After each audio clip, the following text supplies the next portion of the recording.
9월 3일 똑딱이 주식입니다. 코스피 선물옵션 손익의 계산 기준은 코스피 200 지수라고 먼저 말씀드린 바 있죠. 코스피 200 지수의 등락을 좌우하는 것은 결국 시가총액 상위 대형주의 주가 등락이 좌우를 하게 돼 있죠. 결국은 선물옵션의 손익의 계산의 기준은 대형주의 주가 등락에 달려 있다. 이렇게 기결을 지을 수가 있는 거죠.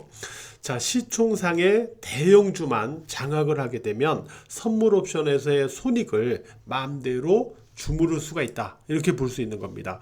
그래서 한국 증시 초기에는 외국인들이 들어와서 맨 처음 했던 일이 뭐냐면은 대형주의 물량을 확보하는 일이었죠.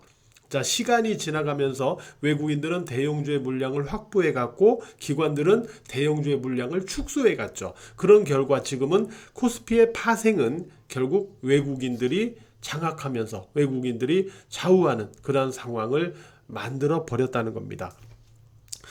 삼성전자의 경우도 외국인들이 보유 지분을 갖다가 보유 비중을 갖다가 50% 이상 50% 이하 즉 40%대로 떨어지면 외국인들은 삼성전자를 다시 삽니다. 다시 사게 돼 있어요. 그리고 60%에 접근하거나 60%를 넘어가는 보유 비중이 나오면은 외국인들은 매도를 하게 돼 있어요. 이거는 수십 년 동안 외국인들이 변하지 않았어요. 그래서 삼성전자의 보유 비중이 외국인 보유 비중이 50% 이하가 되면 산다 라고 보시면 되고요. 60%에 접근하거나 60% 이상이 되면 판다 이렇게 보시면 돼요. 여기서 왔다 갔다 하는 겁니다. 외국인들이 그 과정에서 한국 증시가 왔다 갔다 하는 거예요. 결국 외국인들의 어떤 파생 이거는 장 흐름을 갖다가 일단 조종할 때 항상 삼성전자가 이용 도구가 되고 있다 이렇게 봐야 되고 지금 장의 구간에서도 마찬가지다 이렇게 봐야 됩니다. 그래서 지금 코스피 200 지수의 형태 결국은 우리가 코스피 지수나 코스닥 지수의 흐름을 보고 있지만은 궁극적으로는 이 코스피 200 지수에 지금은 파생으로 박스권 가두리 등락을 만들고 있기 때문에 이 코스피 200 지수의 흐름의 상황을 보면서 대응을 해줘야 돼요. 이 코스피 200 지수가 살아나느냐 그렇지 못하느냐 이걸 보면서 말이죠. 요게 지금은 일단 코스피 지수도 현재까지는 박스권 안에서 가두리 되면서 움직임을 주고 있거든요. 외국인들이 계속 옵션을 콜, 풋, 양매도를 치면서 지수를 가두고 있는 거예요. 그러다 보니까 코스닥도 그렇습니다만은 그러다 보니까 지수 자체가 워낙 이 작은 폭에서 왔다 갔다 하는 거예요. 작은 폭에서 왔다 갔다 하니까 종목들의 주가 시세 역시 제한적인 영역에서만 왔다 갔다 하는 영역이 되다 보니까 궁극적으로 사가지고 이렇게 시세 연속성이 나오거나 이렇게 해서 수익을 내기가 쉽지가 않은 그러한 구간이 현재 되고 있는 거죠. 그렇다면은 이 상황 속에서는 우리가 무엇을 염두를 해야 되는가를 우리가 생각을 해봐야 되는데요.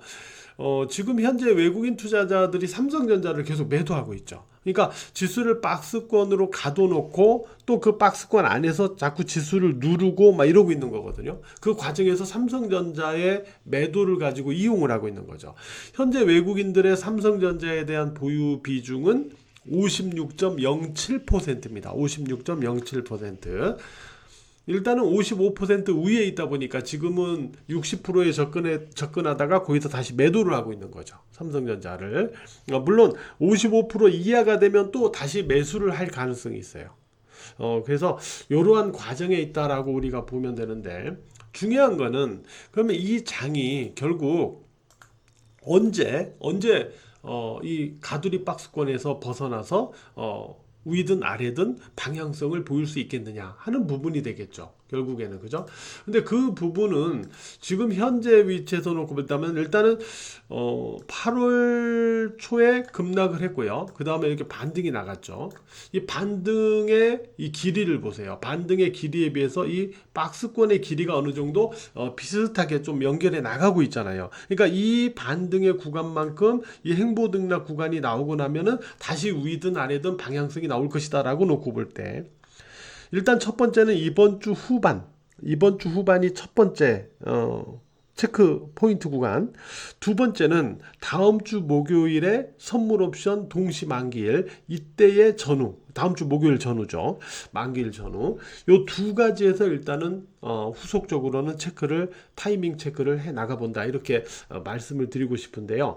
일단 지금의 이 가두리 박스권 자체가 다음 주 선물 옵션 동시 만기와 좀 연계해서 현재 진행되고 있다라고 놓고 본다면은 이번 주 후반 아니면 다음 주 목요일에 만기일 전후 이 타이밍에서 이 가두리 박스권이 완성이 되면서 후속적인 어떤 방향성을 모색하지 않을까 이렇게 생각을 합니다. 그 다음에 그러면은 이 가두리 박스권 이후에 방향성을 위로 가져갈 거냐 아래로 가져갈 거냐예요. 우리가 보통 보면요, 주가라는 거는 이게 주가가 올라가잖아요.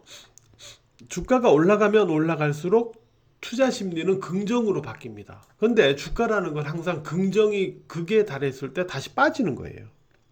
그래서 주가가 또 이렇게 빠지다 보면 불안이 극에 달하죠. 불안이 커집니다. 그래서 불안 심리가 극에 달하면 다시 그때는 다시 또 올라가는 거예요. 이렇게 투자 심리와 역행해서 등락을 만드는 게 증시거든요.